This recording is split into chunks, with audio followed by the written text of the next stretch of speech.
అందరికీ నమస్కారం. నేను మీ దేవి. 'ప్రేమగా చేరవా' 10వ భాగం. రచయిత మహాలక్ష్మి గారు. కాస్త కంట్రోల్ అవుతూ రిషిని వదిలి తన కన్నీళ్లను తుడుచుకుంటూ, తెలుసా? ఎప్పుడు? ఎలా? అని ఆశ్చర్యంగా అంటాడు రిషి.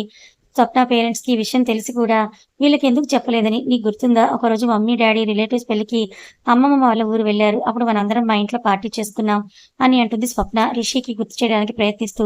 రిషి స్వప్న చెప్పిన దాని గురించి ఆలోచిస్తూ గుర్తు చేసుకుంటూ, ఆ రోజు రాకేష్, పల్లవ ఎక్కువగా తాగారు అని సూరజ్‌ని నీకు తోడుగా ఉంచి నేను వాళ్ళిద్దరిని తీసుకొని వెళ్ళాను కదా అని అనుమానంగా అంటాడు. ఆ రోజు ఏం జరిగిందంటే అని స్వప్న జరిగింది చెప్పడం మొదలుపెడుతుంది. నా వేలో నేను చెప్తాను. ఆ రోజు స్వప్నతో టైమ్ స్పెండ్ చేయాలని జస్ట్ 1 పెగ్ అందరి ముందు తాగుతున్నట్టుగా కటింగ్ ఇచ్చి కావాలని డ్రింక్‌ని అవాయిడ్ చేస్తాడు సూరజ్. వీళ్ళు ముగ్గురు వెళ్ళిన తర్వాత ఫ్రెష్ అయ్యిరా నేను డిన్నర్ ప్రిపేర్ చేస్తానని అంటుంది స్వప్న. రిషి వాళ్ళు తాగిన, తిన్న ప్లేట్స్, గ్లాసెస్ అన్నీ తీస్తూ పర్లేదు ఇద్దరం కలిసి డిన్నర్ ప్రిపేర్ చేసుకొని ఆ తర్వాత ఫ్రెష్ అవుదామని చిలిపిగా స్వప్న వైపే చూస్తూ స్వప్నకి హెల్ప్ చేస్తాడు సూరజ్. స్వప్న నవ్వుతూ అవి తీసుకొని వెళ్ళి డస్ట్‌బిన్‌లో వేసి బేబీ పనీర్ మసాలా గ్రేవీ ఫ్రిడ్జ్‌లో ఉంచి దానిని జస్ట్ హీట్ చేస్తే చాలు. అందులోకి చపాతీ చేసుకుందామా అని అంటుంది స్వప్న. ఫ్రిడ్జ్‌లో ఏమేమున్నాయో చూస్తూ ఓకే డన్ అని అంటూ స్వప్న పిండి కలపడం ఎప్పుడు మొదలుపెడుతుందా అని వెయిట్ చేస్తూ ఉంటాడు సూరజ్. స్వప్నతో రొమాన్స్ చేయడానికి ఓకే అని అంటూ గోధుమ పిండి ఎక్కడ ఉందా అని చూస్తూ పైన రాక్‌లో వైట్ బాక్స్‌లో పిండి ఉండడం చూసి దాన్ని దించి ఒక బౌల్ తీసుకొని అందులో వాళ్ళిద్దరికీ సరిపడా పిండిని వేసి సూరజ్ టైం వేస్ట్ చేయకుండా వెళ్లి ఫ్రెష్ అవ్వు అని కొంచెం గట్టిగా అంటూ పిండిలో వాటర్ పోస్తూ ఉంటుంది స్వప్న. అబ్బా! ఈ అవకాశం కోసమే ఎదురు చూస్తూ ఉంటే టైం వేస్ట్ చేయకుండా వెళ్లి ఫ్రెష్ అవ్వాలా? ఇలాంటి అవకాశాన్ని మిస్ చేసుకునే ఛాన్సే లేదని మనసులో మురిసిపోతూ స్వప్నకి అనుమానం రాకుండా మెల్లిగా సౌండ్ చేయకుండా కిచెన్‌లోకొచ్చి స్వప్నని వెనక నుంచి హత్తుకున్నట్టుగా పిండిలో చేయి పెడతాడు సూరజ్. స్వప్న హెయిర్ స్మెల్ చూస్తూ కళ్ళు మూసుకొని రేయ్ ఏంట్రా ఇది అని అంటుంది స్వప్న. సూరజ్ ఊపిరి తన మెడ మీద చక్కెర గింతలు పెడుతూ ఉంటే మెలికలు తిరుగుతూ అది కూడా తెలియదా పిండే అని మత్తుగా అంటాడు సూరజ్. కావాలని స్వప్న చేతులకి పిండిని రాస్తూ ఛీ ఏంట్రా గలీజ్‌గా చేస్తున్నావ్? ఇది మనం తినడానికి అది మర్చిపోకు అని చిరుకోపం నటిస్తూ అంటుంది స్వప్న. సూరజ్ చేతుల మీద చిన్నగా కొట్టి, నేను అదే అంటున్నానే బాబు. నా బుద్ధి తక్కువ తిల్లర్. మనం కలిసి చాలా కాలమయింది కదా! ఆ రోజు ఏదో నీకు అలా మాట ఇచ్చేశాను కానీ, ఈరోజు ఫుల్ మీల్స్ లాగించాల్సిందే. కాదనకు ప్లీజ్ అని ముద్దుగా రిక్వెస్ట్ చేస్తాడు సూరజ్. స్వప్న టీ షర్ట్ కాస్త పైకి జరిపి నడుముకి పిండిని పూస్తూ, నువ్వు నాకు తోడుగా ఉండాలని నిన్నుంచుకున్నాను కానీ, ఇలా హెరాస్ చేస్తే రిషికి కాల్ చేస్తాను. వాడు మాత్రమే నీకు బుద్ధి చెప్తాడు అని మైమరుపుగా కళ్ళు మూసుకొని పైకి కోపం నటిస్తూ అంటుంది స్వప్న. సూరజ్ చేష్టలకు తనలో ఫీలింగ్స్ స్టార్ట్ అవడంతో హెరాస్మెంటా? నేను నిన్ను హెరాస్ చేస్తున్నానా అని ఆశ్చర్యంగా స్వప్న నడుము పట్టుకొని బలంగా తన వైపుకు తిప్పుకుంటాడు సూరజ్.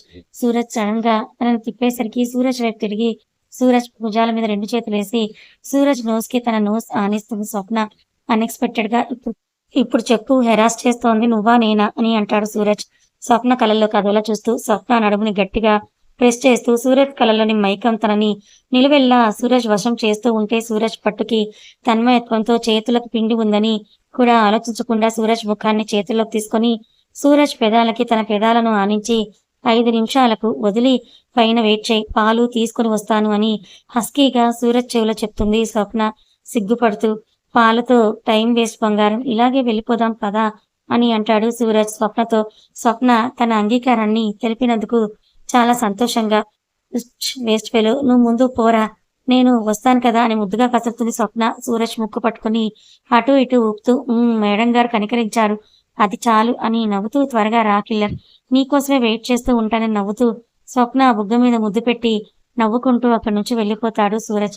సూరజ్ అల్లరిని గుర్తు చేసుకుంటూ నవ్వుతూ వేస్ట్ ఫెలో అని అనుకుంటూ పిండంతా పాడైపోయిందని బౌల్లో ఉన్న పిండి మొత్తాన్ని డస్ట్‌బిన్‌లో వేసి హ్యాండ్ వాష్ చేసుకుంటుంది స్వప్న. సూరజ్ కూడా స్వప్న వచ్చే లోపల ఫ్రెష్ అవుదామని బాత్‌కి వెళ్తాడు. స్వప్న ఫ్రిడ్జ్‌లో ఉన్న మిల్క్ ప్యాకెట్ తీసుకొని కట్ చేసి ఒక బౌల్‌లో పోసి గ్లాస్ ముట్టించి ఆ బౌల్‌ని గ్యాస్ మీద పెడుతుంది. లవ్ యూ రా ఈడియట్స్ అని నవ్వుకుంటూ మనసులో అనుకుంటూ పాలు కాగిన తర్వాత లైట్‌గా షుగర్ వేసి బాగా కలిపి పాలు గ్లాస్‌లో పోస్తుంది. ఆ గ్లాస్ పట్టుకొని వెళ్దాం అనుకునే లోపల వామిటింగ్ వచ్చినట్టుగా అనిపించి గ్లాస్ పక్కన పెట్టి సింక్ దగ్గరికొచ్చి వామిటింగ్ చేసుకుంటుంది. సింక్‌లో బ్లడ్ పడుతుంది. ఆ బ్లడ్‌ని చూసి భయపడుతూ బ్లడ్, బ్లడ్ ఎందుకు పడింది అని కంగారుగా ఆలోచిస్తూ హాల్‌లో ఉన్న తన ఫోన్ దగ్గరికొచ్చి తనకు తెలిసిన డాక్టర్‌కి ఫోన్ చేస్తుంది స్వప్న. స్వప్న చెప్పిన దాని ప్రకారం ఆవిడకు డోటు ఇచ్చి, "సీ స్వప్న, ఇలాంటివి అనుకోకుండా జరుగుతూనే ఉంటాయి. అసలు ప్రాబ్లమ్ ఏంటనేది టెస్ట్ చేసి కానీ చెప్పలేం. కాబట్టి వీలైతే ఇక్కడికి రా. నీ బ్లడ్ శాంపిల్స్ ల్యాబ్‌కి పంపించి రిపోర్ట్స్‌లో నార్మల్ ఉంటుందో లేదా నువ్వు భయపడుతున్నట్టుగా ఏమైనా ప్రాబ్లమ్ ఉందో చూద్దాం" అని అంటుంది డాక్టర్. "Okay doctor. మీకివాళ నైట్ డ్యూటీ అంటున్నారు కదా!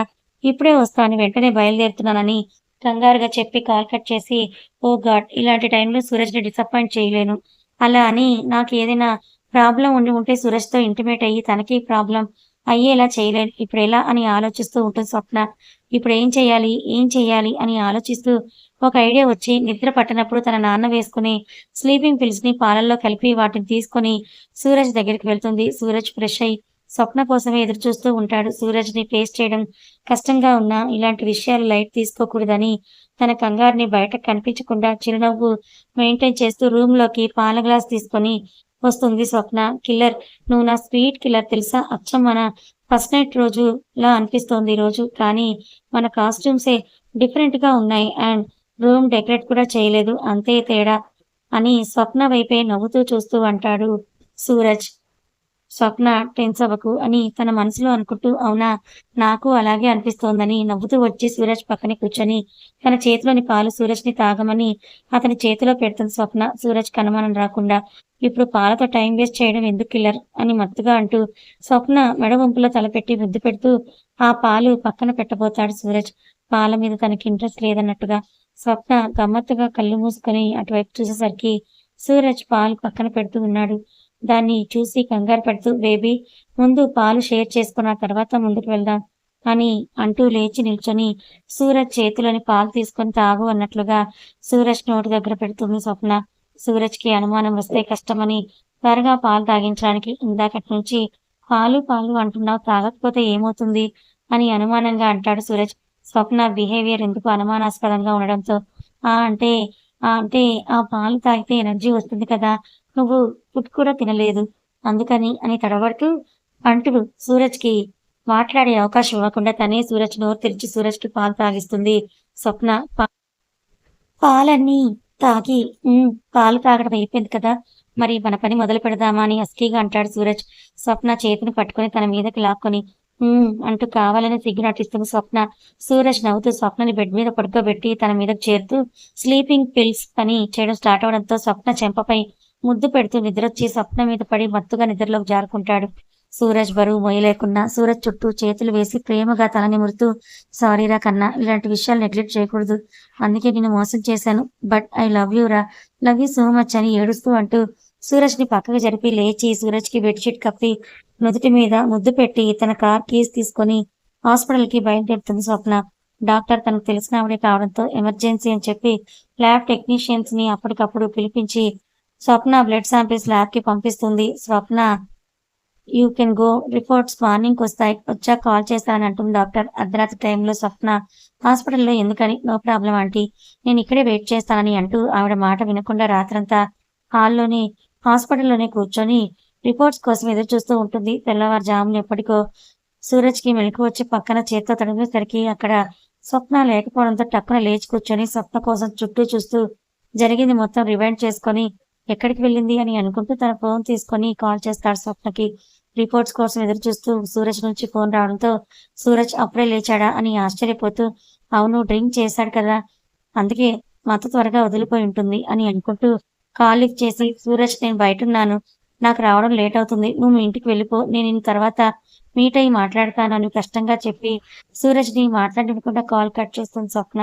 ఇంత పొద్దున్నే ఏ పని ఉంటుందని ఇది వెళ్ళిందని ఆలోచిస్తూ స్వప్న బిహేవియర్‌లోని చేంజెస్ గురించి అయోమయంగా ఆలోచిస్తూ మీట్ అయ్యి మాట్లాడతాను అందిగా, అప్పుడే తేల్చుకుందాం అని సూరజ్ బెడ్ దిగి తన ఇంటికి బయలుదేరతాడు. సారీ కన్నా, నా గురించి నాకే క్లారిటీ వచ్చేంత వరకు నీకేం చెప్పలేను అని బాధపడుతూ గోడకు ఆనుకొని కళ్ళు మూసుకొని సూరజ్ గురించి ఆలోచిస్తూ ఉంటుంది స్వప్న. 10 అప్పుడు ల్యాబ్ నుంచి స్వప్న రిపోర్ట్స్ డాక్టర్ చేతికొస్తాయి. రిపోర్ట్స్ వచ్చాయని తెలిసి గాబరాగా డాక్టర్ దగ్గరికే వస్తుంది స్వప్న. స్వప్న, నీకు ఈ విషయం ఎలా చెప్పాలో కూడా నాకు అర్థం కావడం లేదమ్మా అని బాధగా అంటుంది డాక్టర్. మరేం పర్లేదంటీ. ఏమైనా ఓకే, నాకు డైరెక్ట్‌గానే చెప్పండి. లేకపోతే రేపు ఏదైనా జరగరానిది జరిగినప్పుడు నా వల్ల అందరూ కూడా బాధపడాల్సి వస్తుందని, అది నాకిష్టం లేదని కన్నీళ్లతో డాక్టర్‌ని చూస్తూ అడుగుతుంది స్వప్న. అందరికంటే ముఖ్యంగా సూరజ్ గురించి ఎక్కువగా బాధపడుతూ బ్లడ్ క్యాన్సర్ అని బాధగా అంటూ, బట్ నీ విషయంలో మాత్రం నువ్వు చాలా లక్కీ.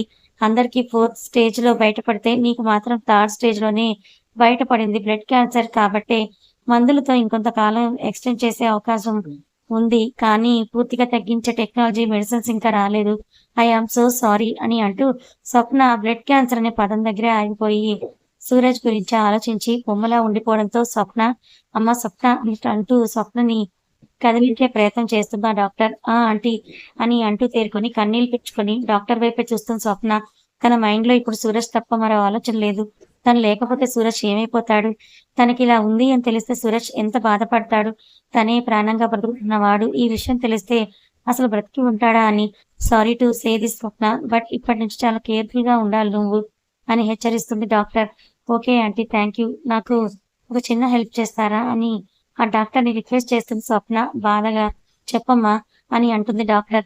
పసిప్రాయంలోనే రాలిపోతున్న ఆ అమ్మాయి జీవితానికి తను తోచిన సహాయం చెయ్యాలని అనుకుంటూ, ఈ విషయాన్ని మమ్మీ, డ్యాడీలకు నేను చెప్పడం కంటే మీరు చెప్తేనే బావుంటుంది. వాళ్ళకి ఎలా అయినా సరే ఈ విషయం తెలిసేలా చెయ్యండి అని ఏడుస్తూ అక్కడి నుంచి వెళ్ళిపోతుంది స్వప్న. తన బాధను డాక్టర్ ముందు బయట పెట్టలేక స్వప్న పరాయిది కాకపోవడంతో ఆవిడ కూడా బాధగా బయటకొచ్చి స్వప్నను ఓదార్చి, నేను చెప్తాను. ఏం చేయాలనుకుంటున్నావో చెయ్యి.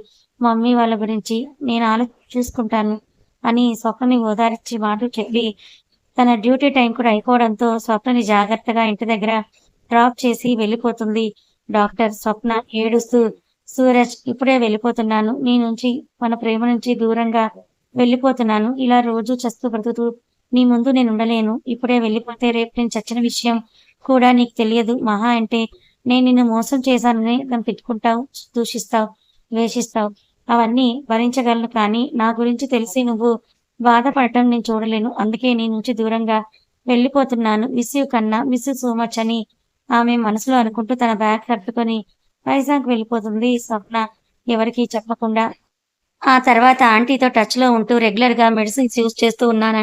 ఆంటీ, మమ్మీ, డ్యాడీలకు విషయం చెప్పి, నేను మార్చిన నా న్యూ నంబర్‌ని మమ్మీ, డ్యాడీలకిచ్చి నేను వాళ్ళకి దూరంగా ఉన్నా, నన్ను వాళ్ళకి దగ్గర చేసింది. నా పరిస్థితి గురించి తెలిసే సూరజ్‌కి నా గురించి, మమ్మీ గురించి చెప్పలేక వెళ్ళిపోయారు. తర్వాత డిసీజ్ బయటపడినందుకు సంతోషించాలో, సూరజ్‌కి దూరమైనందుకు బాధపడాలో అర్థం కాని పరిస్థితుల్లో ఉండగా, సూరజ్ ఆలోచనల నుంచి బయటపడాలని, డైవర్ట్ అవ్వాలని, ఇక్కడే జాబ్ చేస్తూ మీ గురించి ఎప్పటికప్పుడు తెలుసుకుంటూనే ఉన్నానని బాధగా అంటుంది స్వప్న రిషి వైపే చూస్తూ. అంటే ఏంటి? నీ సంతోషాల్ని పంచుకున్న వాళ్ళం నీ బాధల్ని పంచుకోలేమని అనుకున్నావా? నువ్వు దూరం అయిన తర్వాత వాడిలో ఎంత మార్పొచ్చిందో తెలుసా? అమ్మాయిలంటేనే అసహ్యం, అమ్మాయిలంటే మోసానికి మారుపేరు అని వాడి మనసులో బాగా ముద్రించుకొని పోయింది. ఒక హ్యాబిట్‌లా ఉన్న డ్రింకింగ్‌ని కూడా లిమిట్‌లెస్‌గా తాగుతూ నీ జ్ఞాపకాలు మర్చిపోలేక నలిగిపోతూ కొంతకాలం మనిషి రీతిలో లేడు. అంతలా ప్రేమించిన వాడిని దూరం చేసుకోవడం నీ తప్పు అని అంటూ కన్నీళ్లు తుడుచుకొని, ఇప్పటికైనా మునిగిపోయిందేమీ లేదు. ఇప్పటినుంచి వాడితోనే ఉండు. వాడికి మనసులో నీ స్థానం ఏంటో తెలుసుకో. వాడిని ఇంక బాధపెట్టకు. ఎలా జరగాలని ఉంటే అలానే జరుగుతుందని అంటాడు రిషి. సూరజ్ గురించి ఆలోచిస్తూ విరక్తిగా ఒక నవ్వు నవ్వి, వాడికి కొన్ని ఆనంద క్షణాలను పంచగలను కానీ, ఆ ఆనంద క్షణాలు జీవితాంతం వాడి జీవితంలో ముల్లుగా మారి గుచ్చుతూ వాడి గుండెని గాయం చేస్తాయిరా వద్దు. వాడికి ప్రేమను పంచాలనుకున్నాను కానీ, జీవితాంతం బాధపడినా తరగని శోకాన్ని కానుకగా ఇవ్వాలని అనుకోవడం లేదు. మీకు ఈ విషయం తెలిసిన తర్వాత కూడా నేను మీతో ఉండలేను. మమ్మీ వాళ్ళ దగ్గరికే వెళ్ళిపోతానని స్వప్న ఏడుస్తూ అంటుంది. అంతకుముందే వచ్చి స్వప్న మాటలన్నీ డోర్ దగ్గర నిల్చొని విన్న సూరజ్ తన నిర్ణయం సరైందే అని రూమ్‌లోకొచ్చి, నువ్వు నాకు శోకం ఇవ్వడం కాదు, నేనే నీకు పనిష్మెంట్ ఇస్తున్నానని అంటూ తను కొని తెచ్చిన తాళిబొట్టుని స్వప్న మెడలో కడతాడు సూరజ్. స్వప్న, రిషిలకు మాట్లాడే అవకాశం ఇవ్వకుండా సూరజ్ డెసిషన్‌కి స్వప్న, రిషి ఇద్దరూ ఆశ్చర్యపోతారు. తన మెడలో పడిన తాళిని చేతిలోకి తీసుకొని సూరజ్ వైపే ఆశ్చర్యంగా చూస్తూ, ఏంట్రా ఇది అని బాధగా అంటుంది స్వప్న. సూరజ్ తొందరపాటు వల్ల భవిష్యత్తులో తను బాధపడతాడేమో అని. వాడు మంచి పనే చేశాడు. చావు పుట్టుకలనేవి శాశ్వతం కాదు. కానీ ప్రేమ శాశ్వతం. హ్యాపీ మ్యారీడ్ లైఫ్ అని కలనీలతో నవ్వుతూ చెప్పి వాళ్ళ మధ్య ఉండడం బాగోదు అని బయటకు వెళ్ళిపోతాడు రిషి. తాలిబొట్టు కళ్ళకద్దుకొని కలనీలతో సూరజ్ వైపే చూస్తున్న స్వప్న, నేనేం త్యాగం చేయలేదు. నా మనసుకి కరెక్ట్ అనిపించింది చేశాను. నీకు నచ్చకపోతే ఆ తాళి తీసి పడేయ్ అని సీరియస్‌గా అంటాడు సూరజ్. సూటిగా స్వప్న వైపే చూస్తూ. సూరజ్ ప్రేమకి నోట మాట రాక హగ్ మీ అన్నట్టుగా చేతులు చాపుతుంది స్వప్న ఆనంద బాష్పాలతో. వెంటనే స్వప్నని గట్టిగా కౌగిలించుకొని, పిచ్చిదానా, నీలో నువ్వే ఏదేదో ఆలోచించుకొని 2 ఇయర్స్ వేస్ట్ చేశావు. ఇక 2 మినిట్స్ కూడా వేస్ట్ కానివ్వనని అంటాడు సూరజ్ కన్నీటిని తుడుచుకుంటూ. లవ్ యూ సూరజ్ అని అంటూ సూరజ్ని ఇంకా గట్టిగా పట్టుకుంటుంది స్వప్న సంతోషంతో. లవ్ యూ టూ కిల్లర్ అని అంటూ స్వప్నని తన బాహువుల్లోనే బంధించేస్తాడు సూరజ్. అలా సాయంత్రం వరకు ఇద్దరు ప్రేమగా కబుర్లు చెప్పుకుంటూ ఒకరి కౌగిలిలో ఒకరు సేద తీరుతూ 2 సంవత్సరాల ఎడబాటుని ఒక్క పూటలో ఫుల్ఫిల్ చేసుకుంటారు. స్వప్నకి స్ట్రెస్ వల్ల అలా జరగడంతో ఈవినింగ్‌కి డిశ్చార్జ్ చేసి పంపించేస్తారు.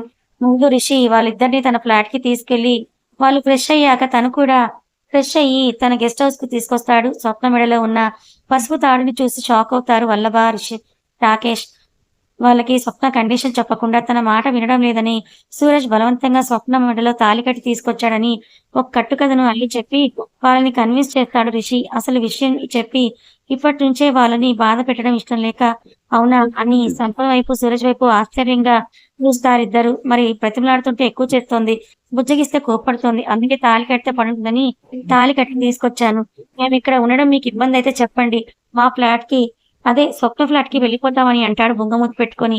అలా అని మేము అన్నామా కిల్లర్ మనతో ఉండాలంటే తనకి ఇబ్బందవుతుందేమో అని అంటాడు వల్లభ. ఎంత తన ఫ్రెండ్ అయినా అమ్మాయి కదా! వాళ్ళతో కలిసి ఉండడానికి ఏమైనా ఇబ్బంది పడుతుందేమో అని. మీ ఇష్టం అని సూరజ్ వైపు చూపిస్తూ సిగ్గుపడుతూ అంటుంది స్వప్న. అబ్బో! ఈ మధ్య అబ్బాయిలు కూడా సిగ్గుపడుతున్నారోయ్! అని నవ్వుతాడు రాకేష్. రాకేష్ మాటలకు అందరూ నవ్వుతారు. ఇలా మాటలతోని టైం వేస్ట్ చేయకుండా ఏదో ఒకటి ఆర్డర్ పెట్టరా ఆకలేస్తుంది అని అంటాడు రాకేష్. మార్నింగ్ నుంచి ఏమీ తినకపోవడంతో ఆకలిగా అనిపించి ఓకేరా ఇప్పుడే పెడతానని అంటూ జొమాటోలో ఫుడ్ ఆర్డర్ పెడతాడు వల్లభ. అందరూ ఆల్రెడీ ఫ్రెష్ అయి ఉండడంతో కబుర్లు చెప్పుకుంటూ ఫుడ్ రాగానే తింటూ కబుర్లు చెప్పుకొని రిషి కూడా నైట్‌కి అక్కడే ఉంటాడు. అలా సంతోషంగా రోజులు గడిచిపోతున్నాయి. బృందకి జయంతి పోస్ట్ చేసిన ఫోటోలు రావడంతో వాటిలో ఒక్కటి కూడా తనకు నచ్చకపోవడంతో అదే విషయం జయంతికి చెప్పి తన పెళ్లి గురించిన నిర్ణయాన్ని రాఘవ్ ఇష్టానికే వదిలేస్తుంది. రిషి కూడా బృంద బర్త్‌డే కోసం ఏవేవో ప్లాన్స్ చేస్తూ ఫైనల్‌గా ఒకటి డిసైడ్ అవుతాడు. బృంద బర్త్‌డే రోజే తన ప్రేమనంతా బృందకు అర్థమయ్యేలా చేయడానికి రెడీ అవుతాడు. సూరజ్, స్వప్న శారీరకంగా దూరంగా ఉన్నా మానసికంగా ఇద్దరి మనసులు ఎప్పటికీ విడదీయలేనంత స్ట్రాంగ్‌గా ముడిపడిపోయి ఒకరి ప్రేమను ఒకరు ఫీల్ అవుతూ వాళ్ళ మ్యారీడ్ లైఫ్‌ని కూడా లవ్ లైఫ్‌తో ముడిపెట్టి ప్రేమలో ఉన్న సరికొత్త మార్గాల్ని వెతుకుతూ ఎప్పటికప్పుడు ప్రేమని కొత్తగా ఆస్వాదిస్తూ ఉన్నారు. వీళ్ళందరి లవ్ ప్రాబ్లమ్స్ చూస్తున్న వల్లభ ఈ తలనొప్పులని ఎందుకని ప్రశాంతంగా వర్క్ చేసుకుంటూ అరేంజ్డ్ మ్యారేజ్ చేసుకోవాలని స్ట్రాంగ్‌గా ఫిక్స్ అవుతాడు. రాకేష్ రేణుకకి ఎలా ప్రపోజ్ చేయాలా అని ఆలోచించి ఒక ఐడియా తట్టి కొత్తగా అన్నది కదా! ఇలా ట్రై చేద్దామని అనుకుంటూ I will talk to you right now అని రేణుకకి మెసేజ్ చేస్తాడు రాకేష్. మెసేజ్ సౌండ్‌కి ల్యాప్‌టాప్‌లో తలను మూర్చిన బయటికి తీసుకువచ్చి ఫోన్ తీసుకొని మెసేజ్ ఓపెన్ చేసి చూస్తుంది రేణుక. But how? ఇది బ్రేక్ టైమ్ కాదు కదా! అని రాకేష్‌కి రిప్లై ఇస్తుంది. నేను చెప్తున్నాను కదా క్యాంటీన్‌కి రా. మీ మేడం స్వప్నని నేను మేనేజ్ చేస్తాను. లేట్ చేయకు అని రేణుకకి రిప్లై ఇచ్చి స్వప్న క్యాబిన్‌లోకి వెళ్లి స్వప్న దగ్గర పర్మిషన్ తీసుకుంటాడు రాకేష్. ఎంతైనా ఆఫీస్‌లో బాస్ కదా! రాకేష్ అంత కాన్ఫిడెంట్‌గా చెప్పినప్పుడు వెళ్ళకపోతే బాగోదని ల్యాప్‌టాప్ క్లోజ్ చేసి క్యాంటీన్‌కి వెళ్తుంది రేణుక. స్వప్న క్యాబిన్ నుంచి డైరెక్ట్‌గా క్యాంటీన్‌కొచ్చి రేణుక ఎక్కడ ఉందా అని అంతా వెతికి కేఫ్ సెక్షన్ దగ్గర కూర్చొని ఉండడం చూసి రేణుక దగ్గరికి వస్తాడు రాకేష్. ఏంటి సడన్ గా అని అంటుంది రేణుక. రాకేష్ ను చూసి డిఫరెంట్ గా ప్రపోజ్ చేయమని చెప్పావు కదా, ప్రపోజ్ చేద్దామని అంటాడు రాకేష్ రేణుక ఎదురుగా కూర్చుంటూ. ఓ 1 మంత్ అయి ఉంటుందని చెప్పి అప్పుడెప్పుడో చెప్తే ఇప్పుడొచ్చావా అని అంటుంది రేణుక. భయ్యా ఆర్డర్ అని అంటూ మరి నువ్వు చెప్పినట్టుగా డిఫరెంట్ గా ప్రపోజ్ చేయాలంటే ఆ మాత్రం టైం తీసుకోవాలి కదా అని రాకేష్ అంటున్నప్పుడే రేణుక ఆర్డర్ పెట్టిన కాఫీ తీసుకుని వస్తాడు. అక్కడ వర్క్ చేస్తున్న బాయ్ కాఫీ తీసుకో అని అంటూ తను కప్ తీసుకొని కాఫీ తాగుతుంది రేణుక. నో థ్యాంక్స్ అని అంటూ బాయ్ వెళ్ళిపోయిన తర్వాత అసలే టెన్షన్ గా ఉంది, ప్లీజ్ చెప్పనివ్వు నన్ను అని దీనంగా అంటాడు రాకేష్ రేణుక వైపే చూస్తూ. ఓకే ఓకే చెప్పు అని అంటూ కాఫీ సిప్ చేస్తుంది రేణుక. టెన్షన్ వల్ల పట్టిన చెమటల్ని హ్యాండ్ కి తుడుచుకుంటూ నీ అని అంటూ గొంతు ఎండిపోయినట్టుగా అనిపించేసరికి టేబుల్ మీద ఉన్న వాటర్ గడగడా తాగేస్తాడు రాకేష్. హా నా టెల్మీ నా అని అంటూ ఫైనల్ సిప్ చేస్తుంది రేణుక. నీ నీ వర్జినిటీని నాకు కానుగ్గా ఇస్తావా అని అంటాడు రాకేష్. రేణుక అంత కూల్గా అడిగేసరికి ధైర్యం చేసి రాకేష్ మాటలకి పొలమారి నోట్లో ఉన్న కాఫీ మొత్తం ఊసేస్తుంది రేణుక. ఇలాంటి ప్రపోజల్ అసలు ఎక్స్పెక్ట్ చేయకపోవడంతో కాఫీ స్ప్రెడ్ అయ్యి కొంచెం తన ముఖం మీద పడ్డంతో కళ్ళు మూసుకుంటాడు రాకేష్. కొంతసేపటికి రేణుక తమాయించుకొని రాకేష్ వైపే కోపంగా చూస్తూ ఉంటుంది. కథ కొనసాగుతుంది. మరి స్వప్న చనిపోతుందా? స్వప్న చనిపోతే సూరజ్ పరిస్థితి ఏంటి? మరోపక్క బృందకి తన బర్త్డే రోజు రిషి చేసే ప్రపోజ్‌తో తన ప్రేమ ఆమెకు అర్థమవుతుందా లేదా? మరి రాకేష్ వెరైటీగా ప్రపోజ్ చేసినందుకు రేణుక రియాక్షన్ ఎలా ఉంటుంది? తెలుసుకోవాలనుకుంటే ఛానల్‌ని ఫాలో అవ్వండి. కథ నచ్చితే లైక్ చేయండి. మరి కొంతమందికి షేర్ చేయండి. Thank you so much.